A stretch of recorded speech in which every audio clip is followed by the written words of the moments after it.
Hi, thanks for coming to the march tonight. And by the march tonight, I mean my living room and the homes of the performers you're going to see here tonight.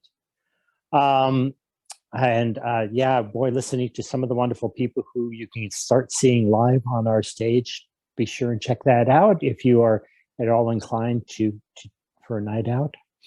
Um, the work you're going to see here tonight is new work.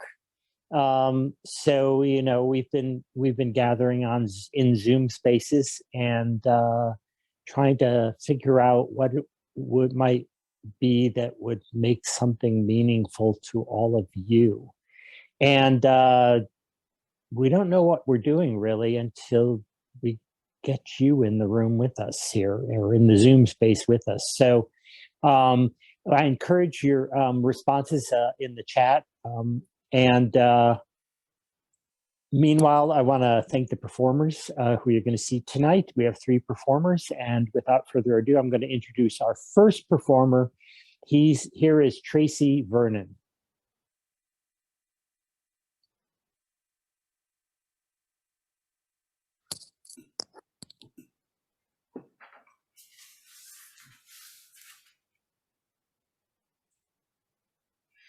Things look swell, things look great, gonna have the whole world on a plate.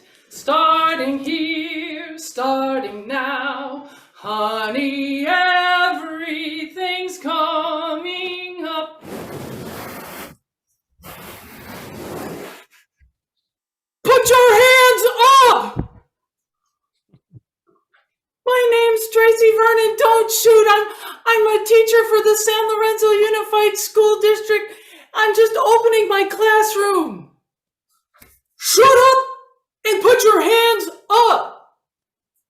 Last night, this cop and his German Shepherd were outnumbered during a looting spree in response to the murder of George Floyd. They're both a little jittery. Whoa, whoa, whoa, whoa, whoa, whoa, whoa.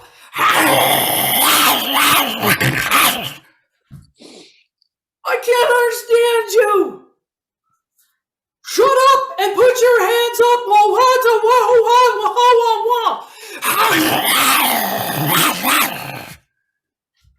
Great. I'm gonna get shot because I can't understand him. He sounds like Charlie Brown's teacher. What if I were a black man? Maybe he thinks I'm a dude. Am I gonna die? I've got boobs. Can't he see that? I'm wearing a form-fitting t-shirt, for crying out loud. You know, I've been pulled over so many times and been let go. But this time, I didn't do anything. And I might get shot. Hold this show. We gotta rewind 15 minutes before this shit show. When I'm rolling up to the school parking lot and a different cop pulls up right next to me.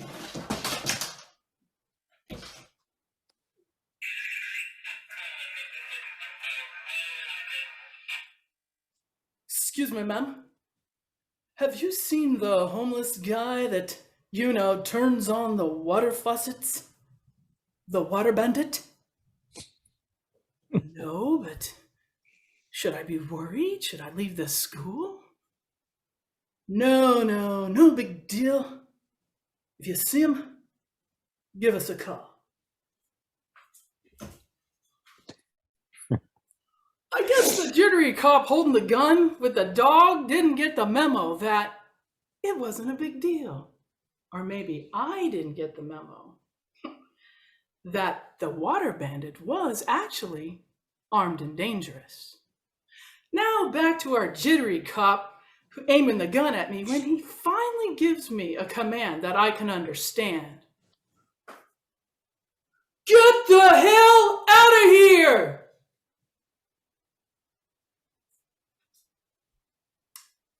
When I was in 5th grade, well-intentioned soccer moms would drive us from manicured Palo Alto so that we could teach and tutor first graders in East Palo Alto, otherwise known during that time as America's murder capital. Finally, we arrive, and I'm introduced to a large white woman, the teacher. Hello, I'm Mrs. Crutchmeyer. Listen, I gotta go down to the cafeteria. And while I'm gone, I want you to run the reading groups. I've taught the kids to raise their hands, and if they don't, I want you to use this. She pulls out a yardstick and waves it around like I should hit the kids. I can't do that. This was my introduction to becoming a teacher. Can you say pipeline to prison? You too can teach, train African American kids to learn. Cower to authority. With state sanctioning behind me, I can beat the kids and get them ready for the cops on the street, who will in turn reinforce the lessons learned at school. Was I to become part of this? 40 years later, I'm working at an independent study high school program located at our district office that's helpful to kids with emotional or physical problems. I'm talking to my colleague, Ken. Hey, Tracy, I hear you're gonna get one of my former students, Andre. Whew, tough kid, yeah, just stares at you, not a word. Once in a while, he might slide you a piece of homework like he's all in on a poker game. You know, sometimes he wouldn't come to school and I'd get in my car and go down to his house to pick him up. He'd see me and run. You know, I really like that kid. I hope you can help him. For weeks, Andre and I did the silent exchange of homework like a KGB spy receiving a secret document from a turned CIA agent. Reading was hard for him, so many times his work was sparse or incomplete. Andre, you got any more homework?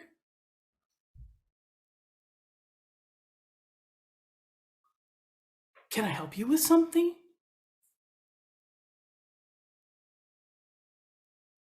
As Andre became more comfortable at school, he became more disruptive and would pick on other kids.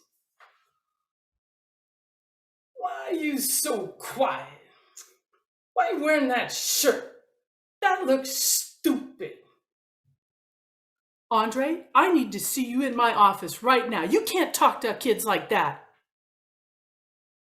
I wasn't sure what I was going to say, but I knew it better be good. For some reason, my comportment became staid, totally in control, creepy. Andre, from now on, you will come in here and sit on this chair. You will do your homework. Shit, I sounded like Silence of the Lambs, Hannibal Lecter. If you need help, I will help you. You will not bother anyone. Otherwise, don't come back. What? I can't tell kids not to come to school, especially one who's known for not coming to school. What was I thinking? Andre got up to leave. You're a badass motherfucker. Although I didn't have a giant yardstick like Mrs. Crutchmeyer, maybe my psycho monologue scared him even more. Have I become a different version of her?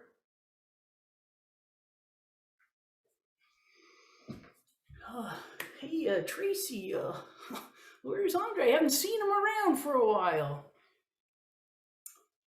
I don't know. He stopped coming about a month ago. Huh. Well, what are you thinking? I don't know. It's frustrating. Part of me just wants to give him all F's. He doesn't call, yada yada. He should take responsibility. But these kids. There could be a real reason why he can't come to school, and then I'm a jerk giving him bad grades. Well, here's a thought. What do you think about going down to his house and picking him up? He he ran from me, but he might respond differently to you. I don't know. The last time I went to visit a kid, it was a surprise.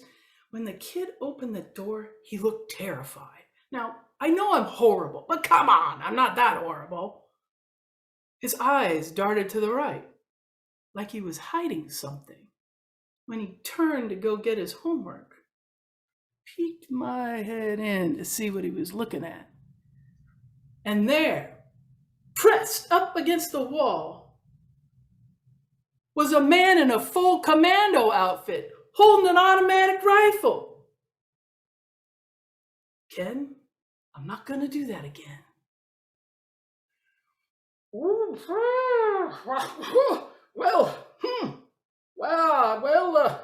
That is a pretty scary story, but how's just sitting around working for you? Ha ha, Dr. Phil. Well, what about Andre? He could pick up the phone. I know I should quit blaming him, but it's irritating. I know it's irritating. You don't have to tell me. But we don't know why he's not calling. And we need to get him back. We've got to get that high school diploma. I know. You're right.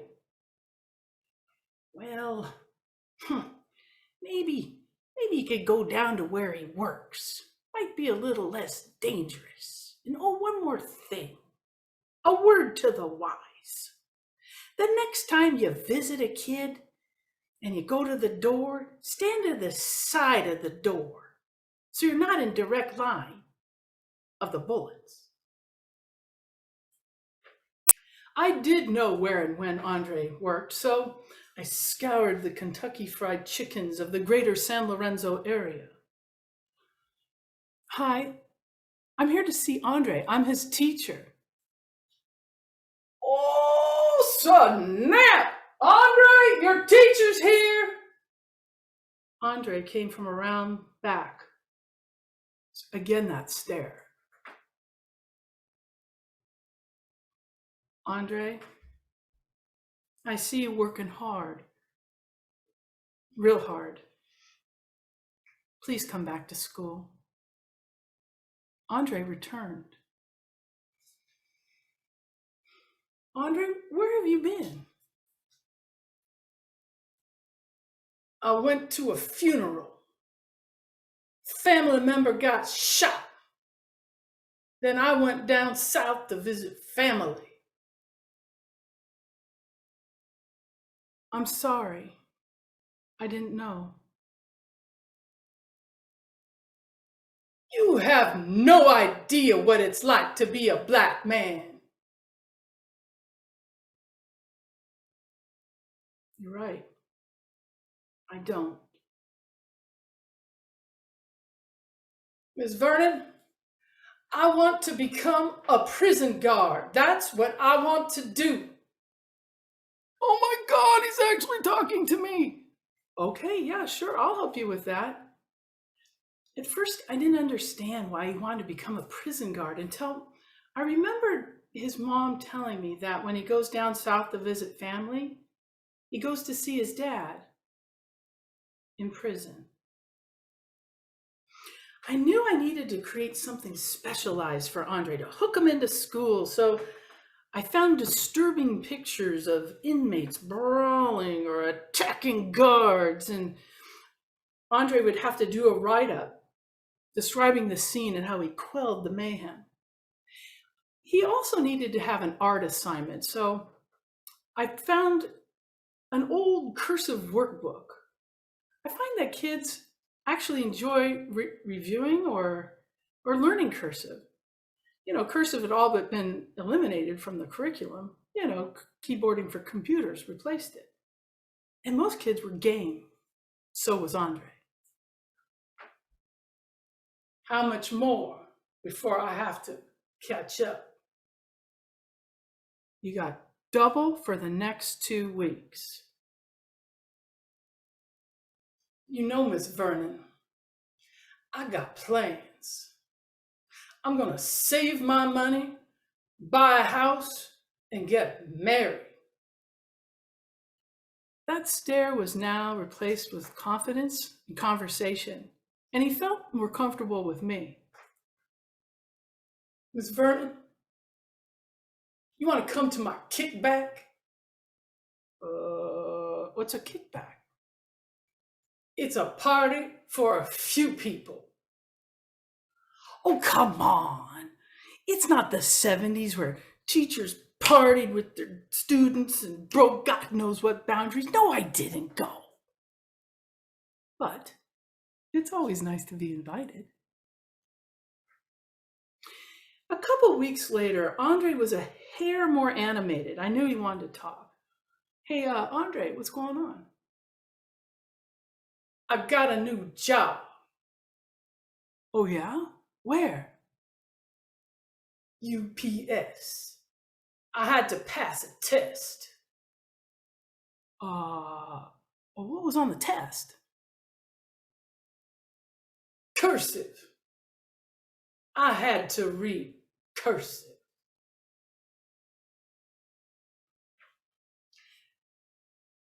The year was coming to an end, and I saw my friend and colleague Ken. Hey, Tracy, I hear that Andre's name is being bounced around as a candidate to do the graduation speech. What are you thinking? I don't know. Come on, this is the kid that, hates to talk. I don't know. But you're gonna ask him, right? He might freak out and not even show up to the graduation. Well, that is a possibility, but why not ask him? If I ask him, then he has to decide. Maybe he really doesn't want to do it, but has to say yes because it'll make him look weak. And then I just set him up. But if I don't ask him, then I'm the jerk teacher who doesn't believe in their students. Well, maybe he's more mature. Look how much he's improved. Maybe it's worth the risk of him failing to give him a chance. You gotta give him just that chance. This could be powerful, big, real big.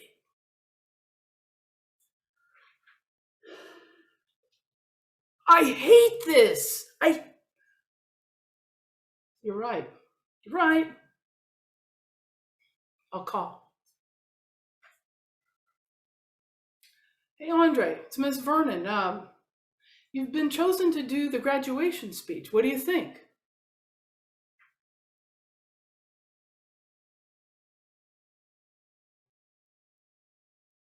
I'll do it. He wants to do it. He wants to give a speech to hundreds of people. Okay. So come down to school tomorrow and work on the speech. We got about 2 weeks. The next day, He didn't show up. Called his mom. No answer. That's strange. She always picks up. Let me call his aunt down south. The whole family went quiet. This just must be too much, too scary, too intimidating. You can do it. All you need is a hand. We can do it. Miss Vernon's gonna see to it. 2 days before the graduation, my door flings open like a Wild Western bar scene. Andre, I didn't think you want to do the speech. Where you been? You want the truth? Yeah. Locked up. He didn't say what he was picked up for, and I didn't ask. Well, how'd you get out? Well, Miss Vernon, you know I like to save my money. Usually, I just do my time and not post the bail. I posted bail. I want to do the speech.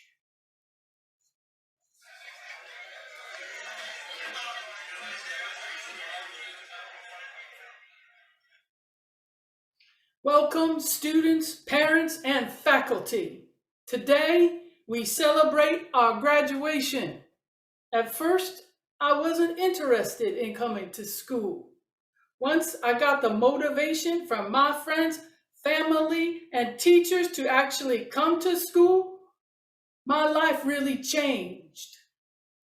I went to a lot of schools, and I think they would take a look at my record and doubt me. But this time was different.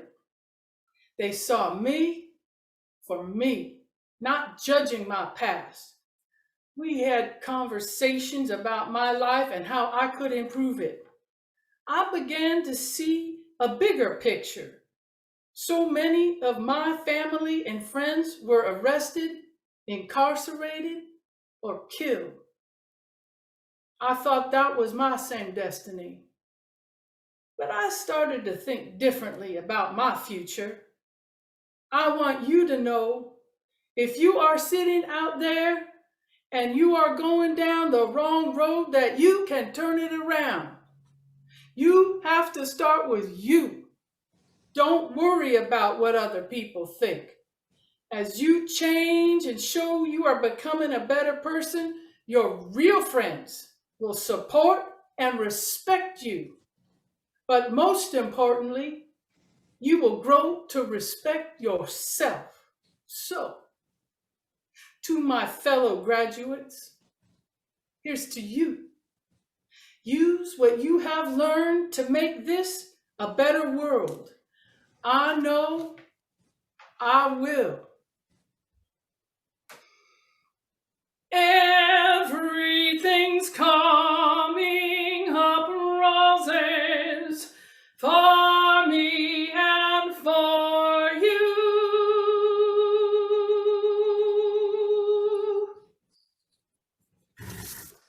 Yay. Yay. Thank you. Yay. I got to get shot at man. And a pin. Maybe I'll leave this one up for Janet. Yeah.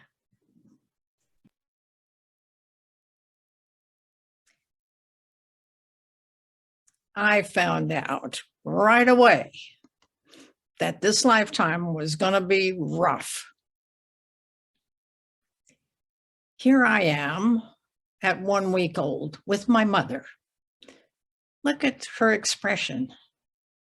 Look at mine. We didn't know if this was going to work out. I have 2 older sisters. I was supposed to be a boy. But then, 3 years after I arrived, a boy was born. My dad was overjoyed to have a son. He didn't call him by his name, Steve. He called him the boy. This made me feel bad, like I'd been a big disappointment. And then a year and a half later, another boy was born. Wow. But even with these two brothers around, I get to spend a lot of time with my dad. Now that I'm 6, he takes me on veterinary calls with him. The ranchers and farmers call him Doc, and they're always super glad to see him. They're glad to see me too. I help him work on the animals. I hand him instruments, and I run and get extra supplies from his Jeep. Sometimes when my dad is working on an animal, a cow or a horse, they get mad and try to kick him. But my dad just steps out of the way. He makes everything look easy. Everything is hard with my mom. Cooking dinner is tense. Something might go wrong. Maybe because my little brothers are always bothering her while she's cooking. But does that mean she has to yell at me? Janet Sue, I told you to watch those peas and you let them burn. Who wants to eat peas anyway? After dinner, my dad goes downstairs to his workshop to work on his hobbies. He lets me help him down there too. My mother doesn't have hobbies. She doesn't have time. She never stops moving, cooking 3 hot meals a day, washing clothes, hanging them out, bringing them in, canning fruit, sewing dresses for Karen and Patty and Ugh for me. I hate girl clothes. Why do I have to wear pinchy Mary Janes and scratchy slips to Sunday school when my brothers get to wear regular shirts and pants? Huh? I wear the stupid dresses to Sunday school, but I put my foot down when it comes to wearing dresses to school. My mom frowns when she sees my class picture. Are you the only girl who's wearing pants? Maybe. Nobody cares. Did your teacher say anything? Nah, it's fine. My mother looks worried for a minute, but then she shrugs and she doesn't mention my school clothes again. She does mention my hair sometimes. She says things like, someday we're going to have to give you a permanent too. She usually says this when she's giving herself or my sister Karen or Patty a Tony home permanent. Ooh, those permanents smell like rotten eggs. No thanks, Mom. I'll just keep my braids. I keep my braids for a long time. But now that I'm 9, Karen and Patty and Mom are pushing me to get a permanent. Mom complains that it's too hard to get the snarls out of my long hair when we wash it on Saturday nights. All right, I'll get a haircut, but not a permanent. On Saturday, Mom can't take me to the beauty parlor because she's in the middle of making raspberry jam. So she tells my sister Karen to take me. Karen unbraids my hair and brushes it out.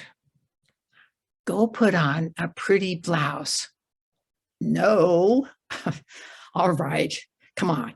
She takes me into the backyard and tucks an apple blossom behind my ear. Your hair is pretty. Too bad you have on that cowboy shirt. Oh, well, she takes a picture of me with the brownie camera she got for her birthday. Hey, you know where the beauty shop is. You want to go by yourself? Sure. Karen gives me the $5 bill Mom gave her for my haircut, and I walk the 4 blocks to the cut and curl salon. Inside the shop, I give the money to Loretta, and Loretta has me climb into a chair. She pushes a pedal that makes the chair go up and up. She wraps a big, slick piece of material around my neck and combs my hair down my back. It goes almost to my waist. How much do you want me to take off? I want it really short. You do? It's so pretty. How about shoulder length? She starts snipping and stops when it gets to my shoulders. Oh no, a lot shorter. A lot? All right. She trims it to chin length. Shorter. All right. I'll give you a pixie cut. She gets it pretty short, but she leaves these wispy things on the side. Cut these off and buzz the back like the barber does with my brother's haircuts. Does your mother know you're doing this? She told me to. Walking home, I feel great. The breeze is cool on my neck and my hair is way too short for a permanent. Karen looks up when I come into the living room. God, Janet, what have you done? Mom comes in from the kitchen. Her eyebrows go up. Patty comes down from our bedroom upstairs. You can't go back to school till it grows out. People will think you're a boy. No, they won't. Everyone knows who I am. It's true. I know everyone in town and they know me. I keep my hair short and no one says a word about it, well, except my sisters. And they are right about one thing. The haircut doesn't look good with the dress for Sunday school, but it's fine for every day. And it's a hit at my birthday party. My girlfriends love it. And it's perfect with my cowboy hat when I ride in the 4th of July parade. 5 months later, my dad dies of a heart attack on a hunting trip. Everything falls apart. Mom sells his veterinary practice and our house, and we move from Idaho to Mom's hometown in Colorado. We get to live with grandfather and Grammy. Mom doesn't really get along with Grammy. When the old stone house where my mom's family used to live comes up for sale for only $5,000, Mom buys it. Mom hates the old stone house. It's cold and drafty and is full of bad memories. Mom gets a job as a home ec teacher at the high school. Mom hates being a home ec teacher at the high school. She's mad all the time. So am I. I'm mad because my dad died. I'm mad because the old biddies at Grammy's church tell me every Sunday, you'd better be good and help your poor mother. I'm mad because all the kids at school have known each other since kindergarten, and nobody knows me at all. My 6th grade teacher writes on my report card, Janet is a good student, but she is so indignant. Of course I am. My father's gone. Nobody in this town knows that I'm Doc's daughter. Everything depends on what your father does, and we don't have a father. Grammy is the president of DAR, Daughters of the American Revolution. She's an important person in the community, so we have to worry about what people think of us. I have to wear skirts and dresses to school. When Grammy tells Mom to give me a permanent, I don't resist because Mom is on the edge of breaking. It's 1960. I'm in the 8th grade. We have a guidance counselor named Mrs. Johnson. She has small, widely spaced teeth that look like little corn kernels. She gives us a whole battery of tests measuring our intelligence, achievement, and personalities. This is Jeffrey Lesh. He sits in front of me in homeroom. I copied this picture from my senior yearbook, but he looked exactly the same in 8th grade. Notice the lips, moist and pink like earthworms. Every day, Jeffrey turns around and says something rude to me. Mom says it's probably because he has a crush on me. Really? Today, he says, what do? Shine your face with a shoe shine rag to keep it so shiny?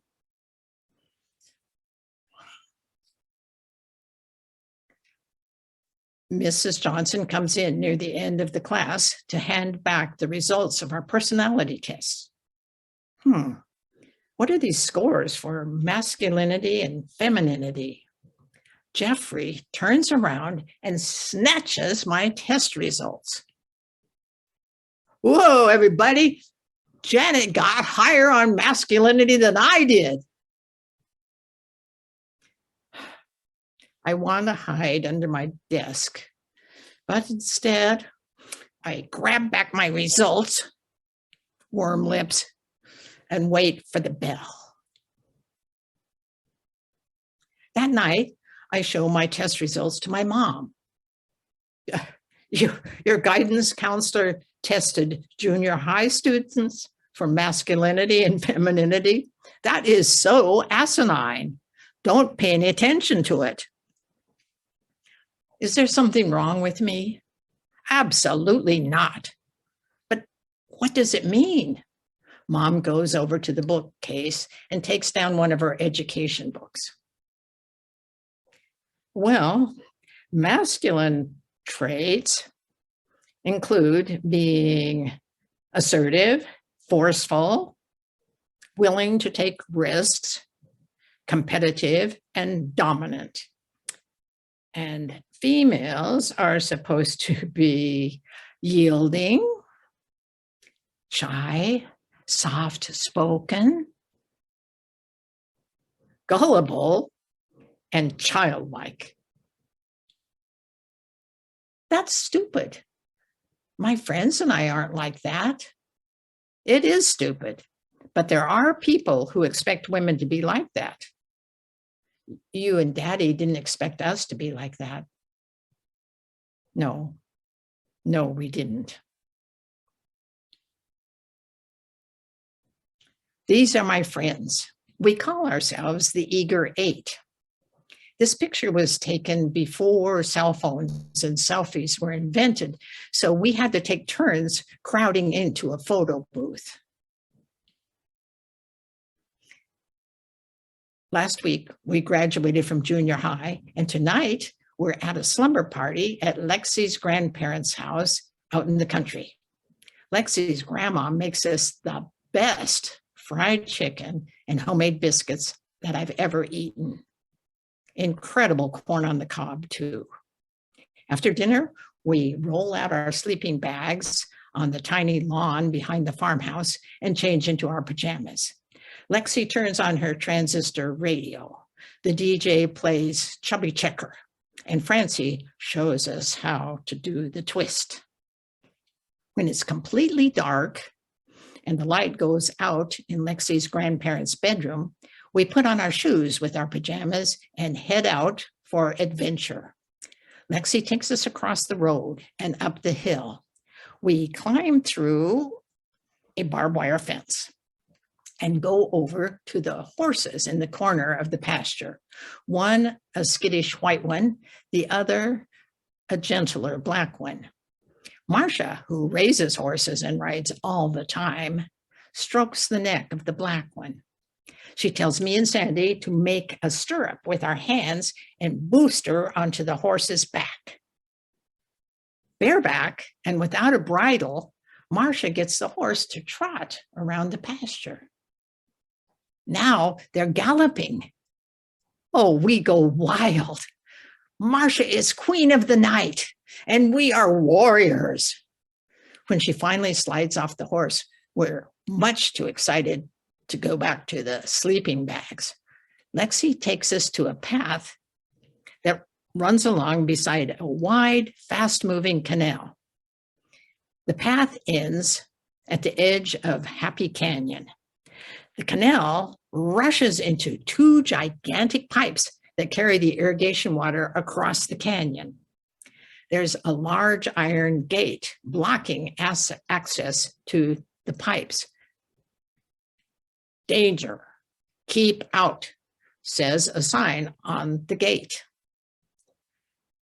Whoever made the pipes and the gates must have guessed that someone someday would be crazy enough to ignore the sign and try to walk across the pipe 40 feet above the gravel road below.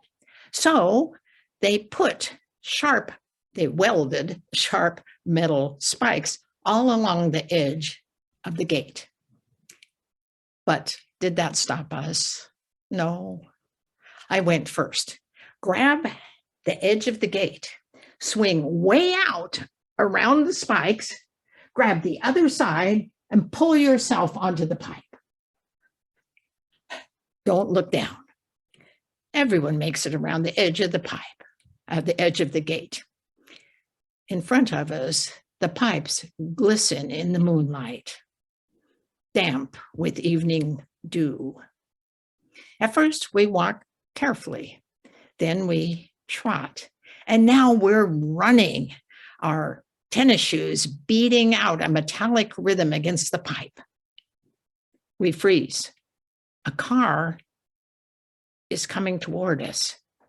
What if the driver looks up and sees us on the pipes and calls the sheriff? But the pickup doesn't slow down, and the taillights disappear around the bend. We run to the far gate, touch it, whirl around, and run back to our point of entry, drunk on our boldness and the magic of the night. Years later, when Sandy and I live in San Francisco, we go back to Colorado to visit our families. One afternoon, we decide to drive out to Happy Canyon to look at the pipes. I almost throw up from anxiety when I realize what could have happened there. It would have been so easy for one of us to slip off and fall 40 feet to our death. Good Lord, what were we thinking? We wanted to see if we could do it. We didn't believe we were subject to the laws of gravity. We still thought we could fly. Yay. Yay. Yay.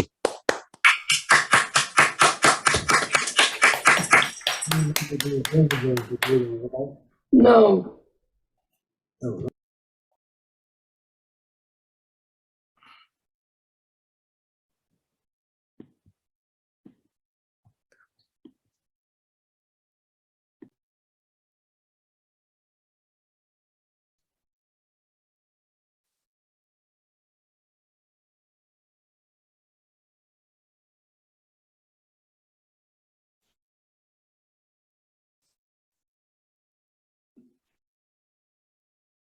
Hi, everyone.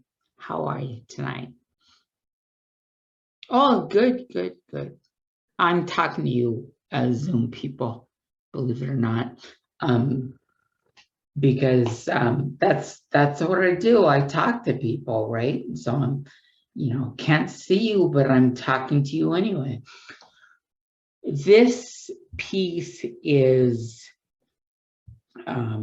this is something that I'm just working on, and it's something that unfortunately I haven't had a whole lot of time to work on.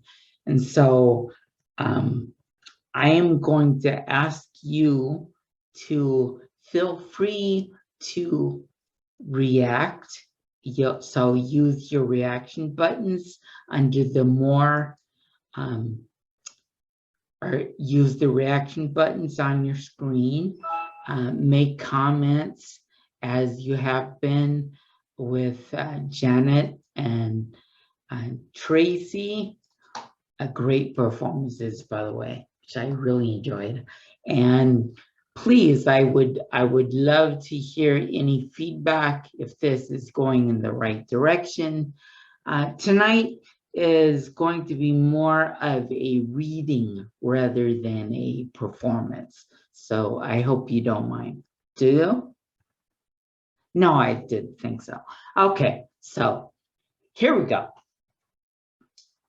Present day, Malcolm, age 52, is sitting upper center stage in this gigantic, really comfy brown leather comforter.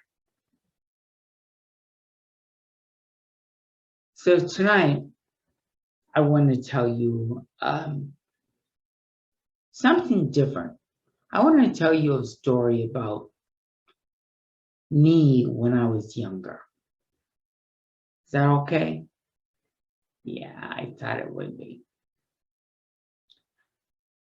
Back when I was about your age, 20 something. Oh, you're only 15. 5?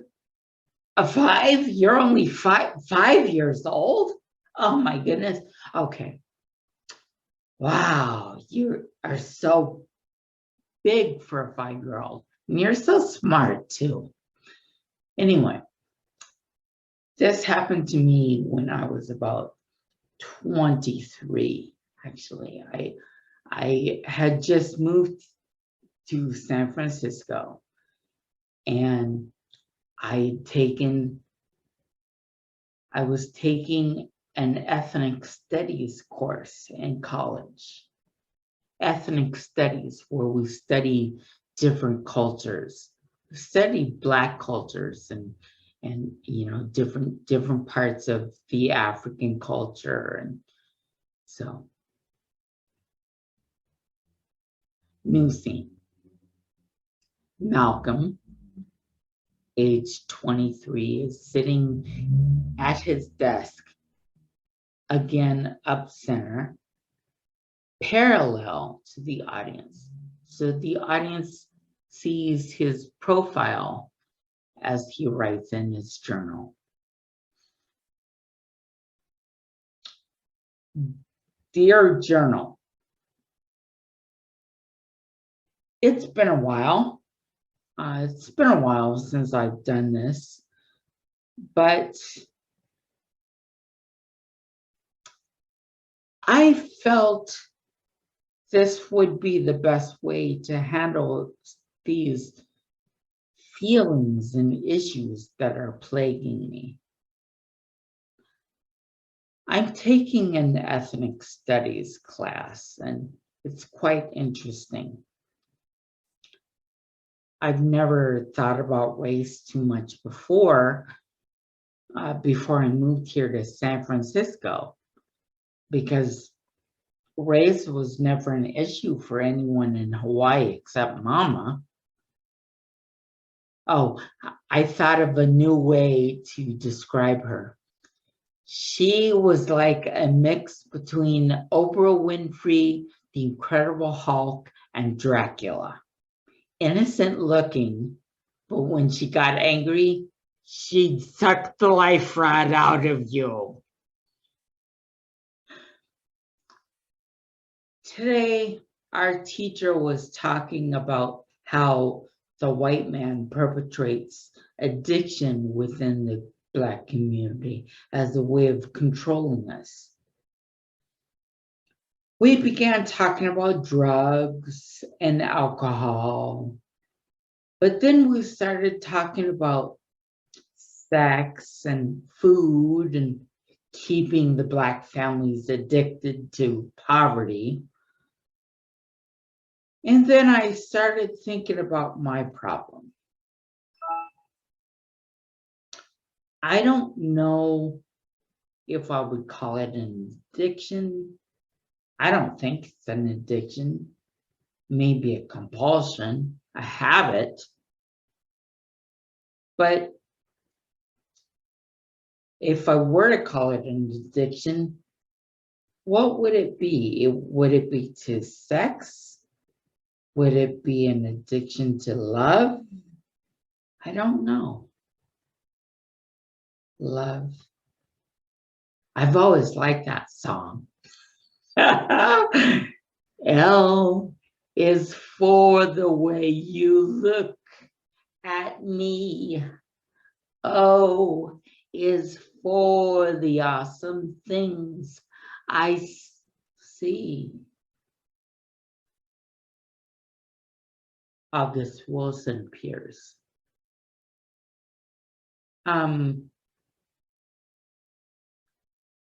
Hello. Can I help you?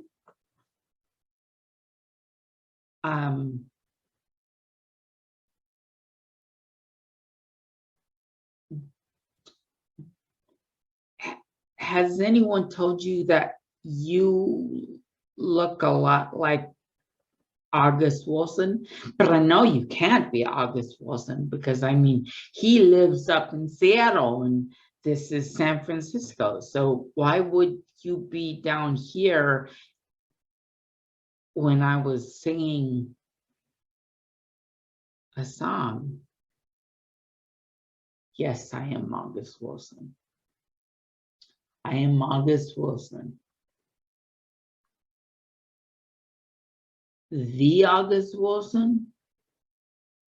Is there any other?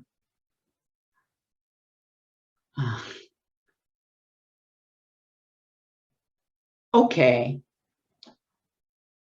What's your full name, August Wilson?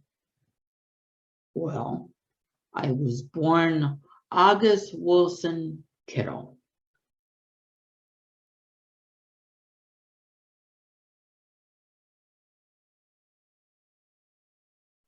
Okay. So why are you here? I was compelled. I was compelled to come here and help you.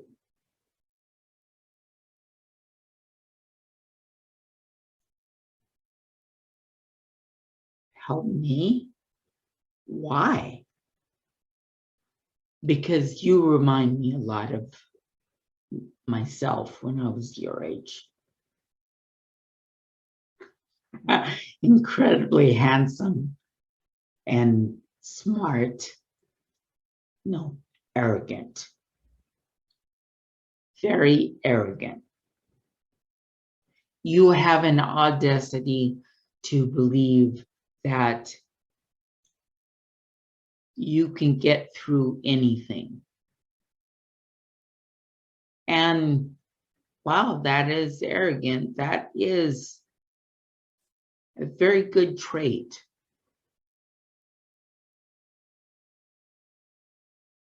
I believe that it was a trait that helped me become who I am today. And that is a trait that I see in you. And I want to help you. I want to help you tell your story. My story. What story? The story of your habit. Oh, so you don't think it's a compulsion either, or an addiction. You agree it's a habit. It's a habit. Oh, no. It's a compulsion. I just wanted to call it a habit because you did.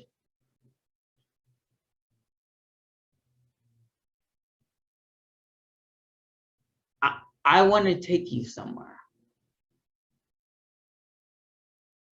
Where? Well, do you trust me? Do I trust you? No. Why should I trust you? Good. Okay. New scene. August Wilson and Malcolm are in the middle of the Tenderloin District in San Francisco, standing in front of Glide Memorial Church. Wow. I haven't been down here for a while. This place is pretty clean, actually. I used to remember it being dirty. Yes, I love coming to this district whenever I'm in San Francisco. Do you know why it was called the Tenderloin District? No? Well, back in the 70s, there was this place called Roscoe's. And Roscoe made the best pork loin. Let me guess, it was tender. No, it was not. It was hard. But every time you ordered the pork loin, Roscoe would come over and tell you a personal story. Wow. Oh, look at you telling me all about the history of SF. Is that real? No. I don't know why this is called the Tenderloin. I just know it is. I do like coming here when I'm in the city, though. I like coming to this church. Not a religious man, but I like Cecil and the other people that run this place.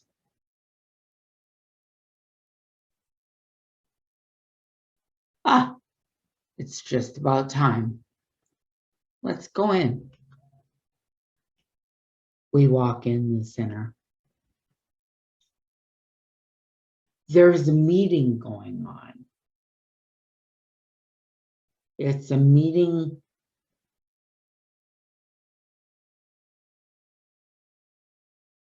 I don't know what kind of meeting it is, actually.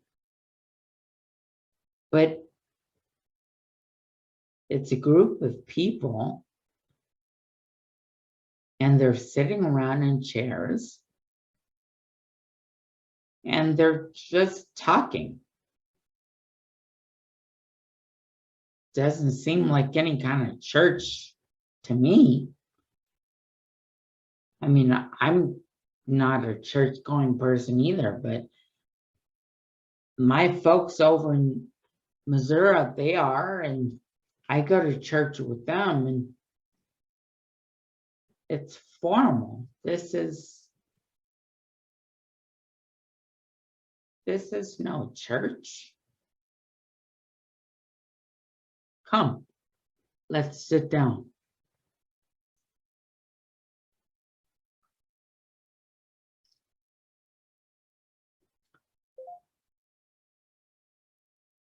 Hello, my name is Larry, and I'm an alcoholic.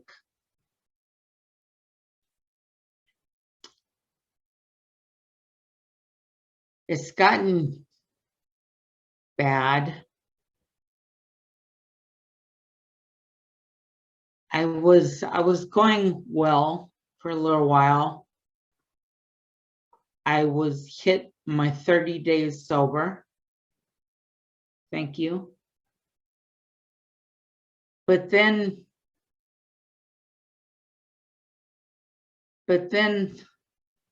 I lost my job. Yeah. My boss told me that things were getting tight and he had to cut back on some of his people, and that he was gonna have to let me go. And the next thing I knew it, I found myself at a bar looking at a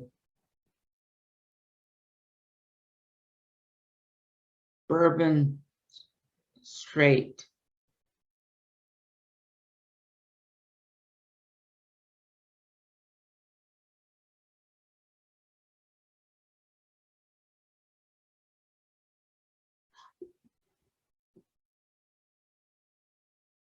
I found myself the next morning lying in a gutter.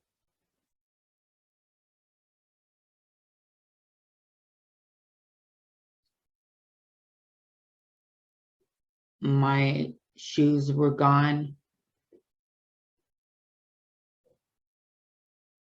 and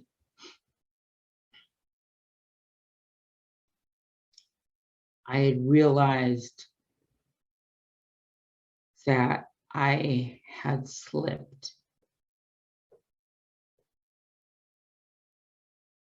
I don't know why, but I'm powerless over alcohol.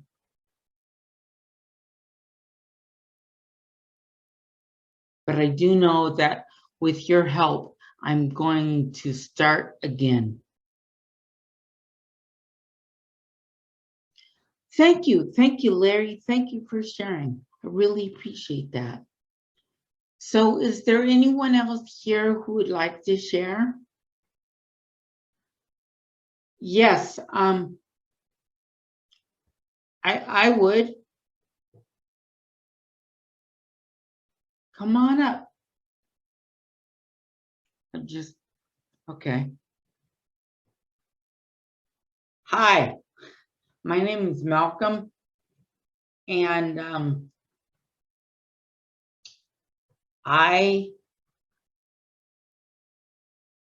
well,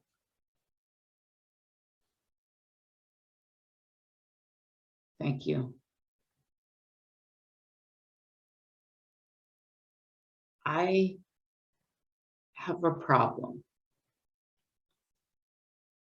I have a problem with sex.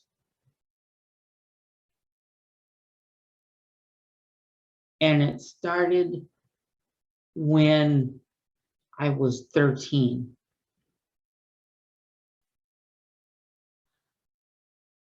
My father,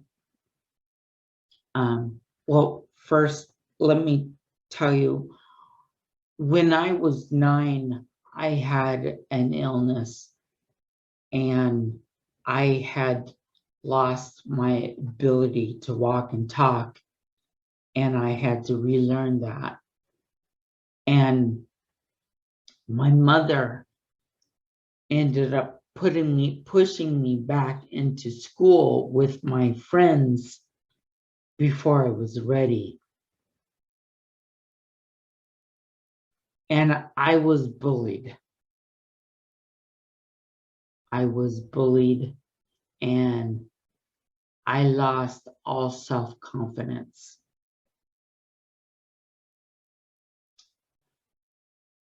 My father, when I was 13, decided he was going to help me overcome my fear of approaching women and my fear of sex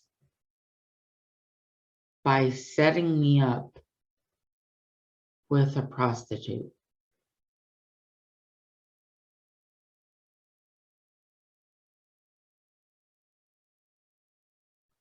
And that's my time for tonight. So I thank you all. Like I said, please chat away and thank you. Yay. Yay.